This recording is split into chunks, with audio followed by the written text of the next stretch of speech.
Salama tinokusuwa kukuru nokuda kwerufu rwavageza rwakafirawo kunze kwenyika. Murume aizowira rusununguko rwavanhu. Tinoti ngavazorore murugare.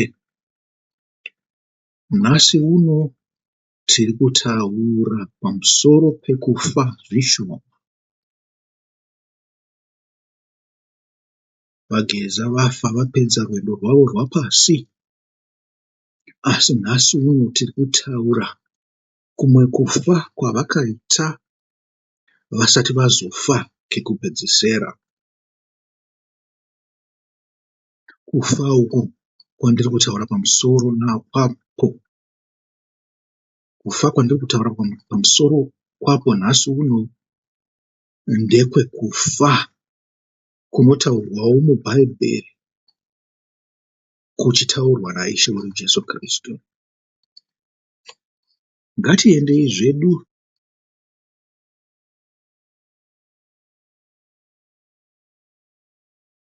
pane ndima yaMako 8 patinogara tichitaura kuti tichaita paya, asi hatitangire pavhesi 1. Tinoda kutaura pamusoro pemuchinjikwa.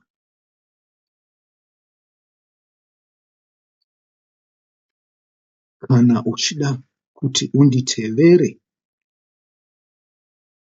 ndiwo musoro wenyaya. Zvikanzi ipapo, vhesi 34, ipapo akadana vanhu vazhinji kwaari pamwe chete navadzidzi vake akati, kana munhu upi zvake achida kunditevera, anofanira kuzviramba, atakure muchinjikwa wake agonditevera. Nokuti ani naani anoda kuponesa upenyu hwake acharasikirwa nahwo, asi ani naani anorasikirwa noupenyu hwake nokuda kwangu uye nokuda kwevhangeri achahuponesa. Amen. Vageza vakaponesa mweya wavo nokubuda mazviri. Vakafa zvishoma vachisiya nyika yavaida. Vakati kwete, ini handibvumirane nezviri kuitika. Hazvisiri izvo zvatinoonera makuva mazhinji ari mumasango, mamwe achiri kuMozambique, mamwe achiri kuZambia, mamwe achiri kuTanzania, mamwe achiri kuAngola. Zvikanzi handizvo izvi, pane chakanganisika. Nyika yangu ndinoida, zvose zvemukati menyika ino ndinozvida, asi aiwa, zviri nani kusave nazvo pane kuti ndive nazvo pakadai. Ndinenge ndanyengera vandakaenda navo kuhondo. Kana ndikazofa, ndinonotarisana navo sei? Tichatarisana navo sei?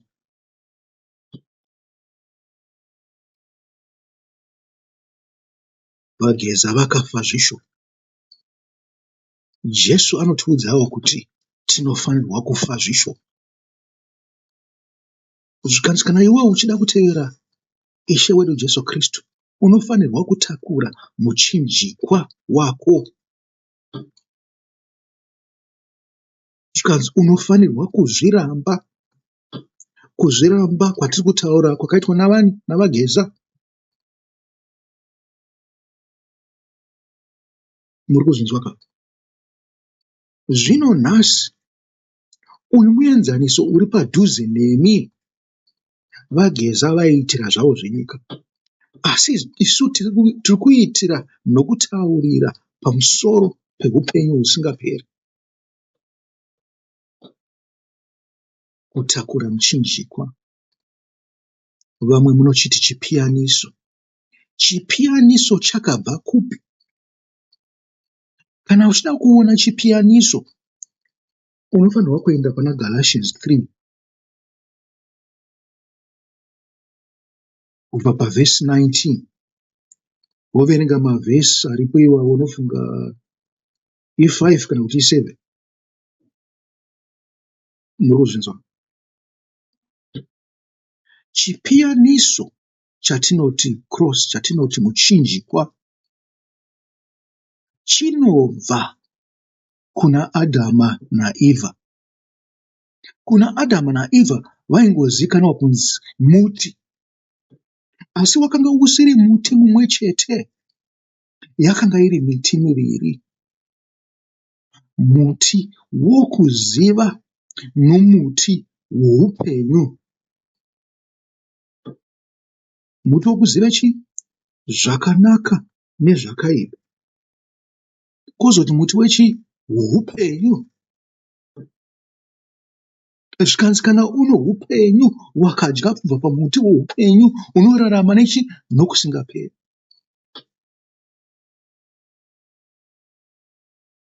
Jesu ndozvaanouya achitaura kuti unodya kubva pandiri nokumwa kubva pandiri uchava neupenyu husingaperi.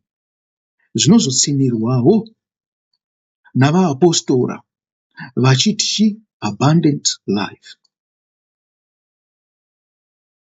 Imaimboimba karombo kaive kuti abundant life, abundant life, abundant life Jesus gave to me. Muchiri kukarangarira here? Ndiko karombo aka akabve kuna Ishe wedu Jesu Kristu, akabve kuvapostora, kanobva pana Adhama naEvha. Yatitange ine muti wokuita sei? Wokuziva. Imi makanzwa kunzi murau wakazoiswa nokuda kwokutadza. Dai murau usina kuiswa, pane suggestion yekuti tingadai tichingotadza zvedu, upombwe hwatinoita, kupondana kwatinoita, zvimwe zvose zvatinotadza, kubirana, kuita sei huhori huri kuitwa nehurumende uyu, tingadai tichingoita zvedu takasununguka tisina mhosva. Ndomatauriro anoita vapostori ana Pauro. Zvikanzi murayiro wakazoita wokuwedzerwa nokuda kwechi? Kwezvivi. Ini muchandiregererawo ipapo, nokuti ndinotaura kuti murayiro wakagara uripo.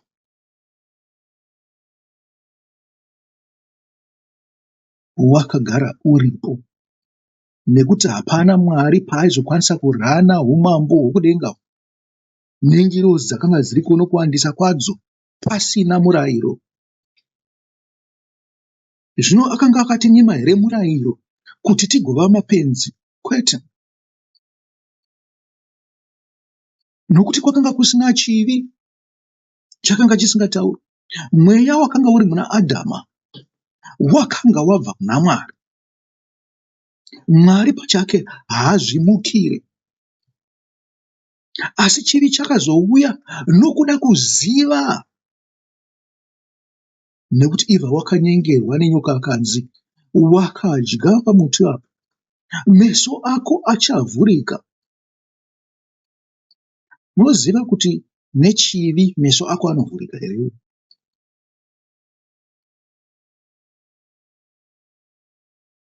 Munozviziva? Evha haana kutanga nekuita chivi, nokuti murayiro wakanga uripo wekuti musadye pane miti iri pakati peminda. Zvikanzi musadye miti wokuita sei? Woupenyu nemuti wokuita sei? Wokuziva zvakanaka nezvakaipa. Zvikanzi nokuti makadya pamuti wokuziva muchafa. Saka hatingati murayiro wakanga usipo. Izvo zvoga zvinotiudza kuti mirayiro yakanga itoripo. Mirayiro yakanga iri mumweya waMwari. Mweya waMwari wakanga uri munani? Muna Adhamu. Mweya waMwari wakanga uri muna Evha. Kutouya kwechivi, kunyengerwa. Kunyengerera kuita sei? Kuedza kutaura kuti zvinhu zvisirizvo ndezvechokwadi, zvakanaka, izvo zvakaipa.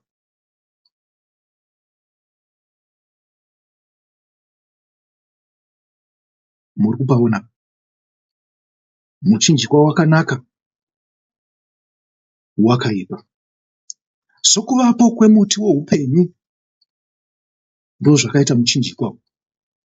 Sokuvapo kwemuti wokuziva zvakaipa nezvakanaka unokonzera rufu ndozvakaita muchinjikwa. Saka pamuchinjikwa kana zvichinzi navanhu pakaroverwa zvivi zvedu, zvinoreva kuti muchinjikwa wakaipa. Zvakaroverwa sei? Zvakaroverwa ipapo nokuda kwemurayiro. Murayiro wakanaka, wakarurama, mutsvene. Muri kuzvinzwa? Zvino kana zvaroverwa ipapo, tava neupenyu. Kutakura muchinjikwa wako kuita sei? Kufa zvishoma,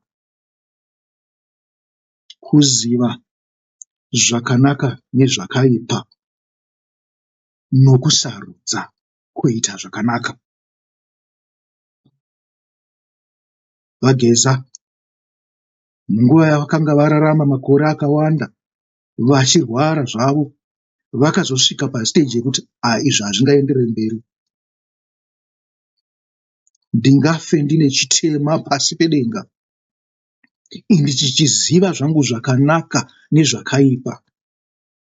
Zviri nani kuti ndimirire chinhu chakanaka, nditaure pamusoro pezvakaipa ndichinongedzera kuti izvi hazviitei, izvi hazvifanirwe kuitwa, zvakaipa. Ndisarudze zvakanaka kuitira kuti nyika inake, vanhu vagova neupenyu, navatema vagova nekukudzwa. Ndinokutaurirai kuti pane vose vanoita huori nokuba nokuita zvakaipa mukati menyika, vanofunga kuti vane kukudzwa, asi vasingazivi kuti vane kuzvidzwa kukuru naivavo vavanofunga kuti vanovakudza.